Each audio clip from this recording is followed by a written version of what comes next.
শুরুতেই জানিয়ে দেব ইউক্রেনে রাশিয়ার ব্যাপক ক্ষেপণাস্ত্র ও ড্রোন হামলা। জানিয়ে দেব সিরিয়ায় সেনা ও বিদ্রোহীদের মধ্যে সংঘর্ষ, নিহত প্রায় ১ শতাধিক। এছাড়া রয়েছে ইসরায়েলের কাছে আরও ৬৮ কোটি ডলারের অস্ত্র বিক্রি করছে বাইডেন প্রশাসন। জানিয়ে দেব যুদ্ধবিরতি ইসরায়েলের বিরুদ্ধে বড় জয় বলছে হিজবুল্লাহ। সর্বশেষ জানিয়ে দেব রাষ্ট্রীয় সফরে বের হবেন প্রেসিডেন্ট লাই, প্রস্তুতিমূলক আকাশ প্রতিরক্ষা মহড়া তাইওয়ানের।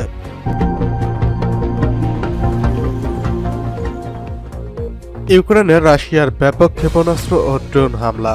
ইউক্রেন জানিয়েছে রাতভর দেশটিতে ধারাবাহিক ক্ষেপণাস্ত্র ও ড্রোন হামলা করছে রাশিয়া সেনারা। ইউক্রেনের বিদ্যুৎ স্থাপনা লক্ষ্য করে এই হামলা চালানো হয়।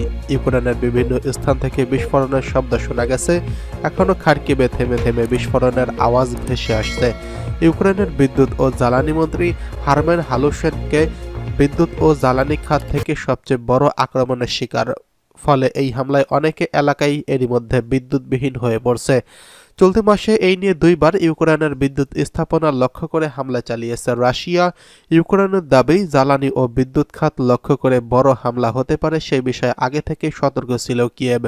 হামলা থেকে বাঁচতে ইউক্রেনের অনেক বাসিন্দাকে বিভিন্ন শহরের আশ্রয় কেন্দ্রে ছুটতে দেখা গেছে। এই সময় তাদের অনেকেই ছিলেন আতঙ্কিত। এদিকে সিরিয়ায় সেনা ও বিদ্রোহীদের মধ্যে সংঘর্ষ, নিহত প্রায় ১ শতাধিক। সিরিয়ার উত্তর আলেপ্পো প্রদেশে সেনা ও বিদ্রোহের যোদ্ধাদের সঙ্গে সংঘর্ষে প্রায় ১০০ জন নিহত হয়েছেন।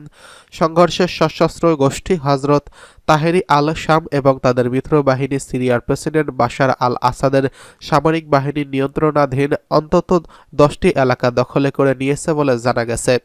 যুক্তরাজ্য ভিত্তিক Syrian observatory for human rights জানিয়েছে বুধবার ২৭শে নভেম্বর এটিএসিএমএস পরিচালিত অভিযানে প্রায় ১০০ যোদ্ধা ও সেনা নিহত হয়েছেন। উত্তর পশ্চিম সিরিয়ার একটি বড় অংশ নিজেদের নিয়ন্ত্রণে রাখায় এটিএসিএস তাদের সদস্যদের মধ্যে সংঘর্ষে ৪৪ জন নিহত হয়েছেন।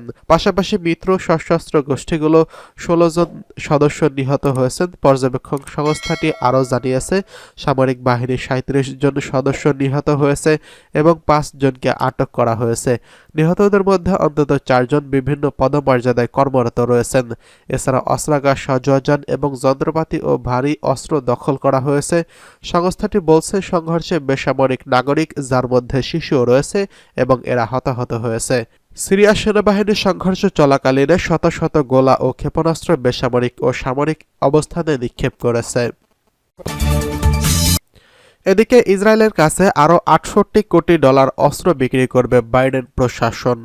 ইসরায়েলের কাছে আরও ৬৮ কোটি ডলারের অস্ত্র বিক্রি করবে যুক্তরাষ্ট্র। প্রাথমিক বিষয়টি অনুমোদন দিয়েছে মার্কিন প্রেসিডেন্ট জো বাইডেন প্রশাসন। মধ্যপ্রাচ্যে শান্তি ফেরানোর চেষ্টা চালিয়ে যাওয়ার আলাপের মধ্যেই এই অস্ত্র বিক্রির অনুমোদন দেওয়া হয়েছে। ইসরায়েল ও লেবাননে হিজবুল্লাহর গোষ্ঠীর মধ্যে বাইডেন যুদ্ধবিরতির ঘোষণার পরদিনই এই অস্ত্র বিক্রির চুক্তির খবর সংবাদ মাধ্যমে আসে। ফিলিস্তিনের গাজায় ইসরায়েল ও হামাসের মধ্যে একই ধরনের যুদ্ধবিরতির চুক্তিতে পৌঁছতে নতুন করে চেষ্টা চালানোর অঙ্গীকার করেছেন তিনি। যদিও বাইডেন অনেকবার অনেক ধরনের অঙ্গীকার করেছিলেন, কিন্তু তা বাস্তবায়নে ব্যর্থ হয়েছেন। অস্ত্রের এই প্যাকেজ চূড়ান্ত করা নিয়ে কয়েক মাস ধরে কাজ চলছিল।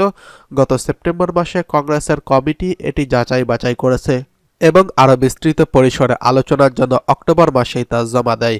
বাইডেন প্রশাসন প্যাকেজটির প্রাথমিক অনুমোদন দিয়েছে।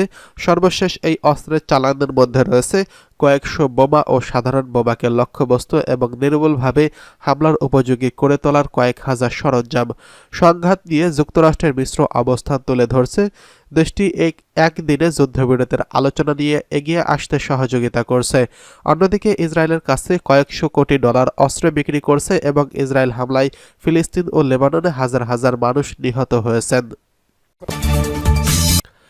এদিকে যুদ্ধবিরতিতে ইসরায়েলের বিরুদ্ধে জয় বলছে হিজবুল্লাহ। ইসরায়েলের সঙ্গে যুদ্ধবিরতি কার্যকরের পর নিজেদের জয়ী বলে ঘোষণা দিয়েছে ইরান সমর্থিত লেবাননের সশস্ত্র গোষ্ঠী হিজবুল্লাহ। তবে তারা সতর্ক করে জানায়, ইসরায়েল যদি নতুন করে হামলা চালায় তবে তারা জবাব দিতে প্রস্তুত। ভারতীয় সংবাদ মাধ্যম এনডিটিভি এই খবর জানিয়েছেন। যুদ্ধবিরতি কার্যকরের পর প্রথম আনুষ্ঠানিক বিবৃতিতে হিজবুল্লাহ নিজেদের জয়ী হিসেবে উল্লেখ করে। ১ বছরেরও বেশি সময় ধরে চলা রক্তক্ষয়ী সংঘর্ষের অবসানে স্বস্তি পেয়েছে লেবাননের সাধারণ মানুষ। দীর্ঘ আলোচনার পর মঙ্গলবার ইসরায়েলি প্রধানমন্ত্রী হিজবুল্লাহর সঙ্গে যুদ্ধবিরতির চুক্তির অনুমোদন করে।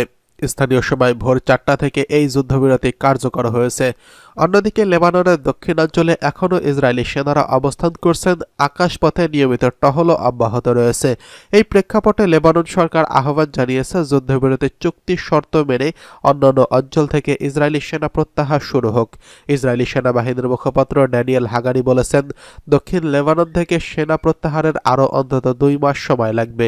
সেই অঞ্চলে এখনও তাদের সতর্ক অবস্থান রয়েছে, তারা পরিস্থিতি পর্যবেক্ষণ করছেন। তিনি সতর্ক করে বলেন, চুক্তির কোনো শর্ত লঙ্ঘিত হলে কঠোর জবাব দেওয়া হবে। লেবানন ইসরায়েল যুদ্ধবিরতির চুক্তিকে স্বাগত জানিয়েছেন জাতিসংঘ মহাসচিব অ্যান্তোনিও গুতেরেসে। তিনি বলেছেন, মধ্যপ্রাচ্যে দীর্ঘমেয়াদী অস্থিরতার মাঝে এই চুক্তি নতুন আশার আলো দেখাচ্ছে। এদিকে রাষ্ট্রীয় সফরে বের হবেন প্রেসিডেন্ট লাই, প্রস্তুতিমূলক আকাশ প্রতিরক্ষা মহড়া তাইওয়ানের। তাইওয়ানের সামরিক বাহিনী নিজেদের প্রতিরোধ ক্ষমতা যাচাইয়ে আকাশ প্রতিরক্ষার মহড়া পরিচালনা করছেন। দেশটির প্রেসিডেন্ট লাই চিং-তের প্রশান্ত মহাসাগরীয় অঞ্চলে রাষ্ট্রীয় সফরের প্রাক্কালে আজ ভোরে এই মহড়া অনুষ্ঠিত হয়েছে। ব্রিটিশ বার্তা সংস্থা রয়টার্স এই খবর নিশ্চিত করেছেন। তাইওয়ানের বিমান বাহিনী এক বিবৃতিতে জানিয়েছেন, ভোর 5টা থেকে শুরু হওয়া 2 ঘণ্টার মহড়ায় বিমান, জাহাজ এবং ক্ষেপণাস্ত্র ব্যবহার করা হয়।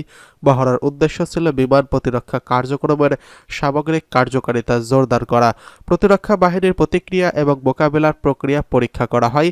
তাইওয়ান এবং আঞ্চলিক নিরাপত্তা বিশ্লেষকদের মতে, আসন্ন দিনগুলোতে তাইওয়ান নিকটে সামরিক মহড়া শুরু করতে পারে চীন। লাইয়ের প্রশান্ত মহাসাগরীয় সফর ও যুক্তরাষ্ট্র যাত্রা বিরতিকে চীন এই মহড়ার অজুহাত হিসেবে ব্যবহার করতে পারে বলে আশঙ্কা করছেন তারা। বিবৃতিতে আরও বলা হয়েছে, পরিস্থিতি পরিবর্তনের প্রেক্ষিতে বিভিন্ন বাস্তবসম্মত প্রশিক্ষণের মাধ্যমে সম্ভাব্য হুমকি ও চ্যালেঞ্জ মোকাবেলা করতে প্রস্তুত থাকব। গণতান্ত্রিক পরিচালিত তাইওয়ানকে নিজেদের ভূখণ্ড বলে দাবি করে আসছে চীন। প্রেসিডেন্ট লাই চিং-তে তাদের একজন বিচ্ছিন্নতাবাদী। এই বিষয়ে লাই বলেছেন, তাইওয়ানের জনগণেরই কেবল অধিকার আছে নিজেদের ভবিষ্যৎ নির্ধারণ করার। দ্বন্দ্ব নিরসনে একাধিকবার বেইজিংয়ের সঙ্গে আলোচনার প্রস্তাব দিলেও বরাবরই তা প্রত্যাখ্যান করা হয়েছে। এদিকে প্রতিরক্ষা মন্ত্রণালয় পৃথকভাবে রয়টার্সকে জানিয়েছে, এটি ছিল নিয়মিত ত্রৈমাসিক মহড়া। রয়টার্সের প্রতিবেদকরা ভোরের সময় আকাশে যুদ্ধবিমান উড়তে দেখেন এবং শব্দ শুনতে পেয়েছেন। চলতি বছর তাইওয়ানের চারপাশে 2টি বড় আকারের যুদ্ধ মহড়া পরিচালনা করছে চীন। প্রতিদিন তাইওয়ানের আকাশ ও জলীয় সীমা বিমান ও জাহাজ পাঠাচ্ছে তারা। তাইওয়ান অভিযোগ করেছেন, চীনা বেলুন দ্বীপের কাছে উড়ে যাচ্ছে, যা বেইজিংয়ের হুমকি হিসেবে দেখছেন তারা। বৃহস্পতিবার প্রতিরক্ষা মন্ত্রণালয় জানিয়েছে, আগের দিন তাইওয়ানের উত্তর সমুদ্র থেকে 2টি চীনা বেলুন দেখা গেছে। এই বেলুনগুলো তাইপের কিলুং বন্দর শহরের 60 এবং 88 নটিক্যাল মাইল দূরে ছিল। লাই শনিবার সফর শুরু করবেন। তার যুদ্ধবিরতির যাত্রার বিষয়ে একটি আনুষ্ঠানিক ঘোষণা এসেছে, শুক্রবার আসতে পারে বলে জানিয়েছে বিভিন্ন সূত্র। বুধবার রাতে তাইওয়ান বলেছে, লাইয়ের সফরকে অজুহাত হিসেবে ব্যবহার করে চীন যদি সামরিক মহড়া চালায়, তবে তা আঞ্চলিক শান্তি ও স্থিতিশীলতার স্পষ্ট লঙ্ঘন হবে।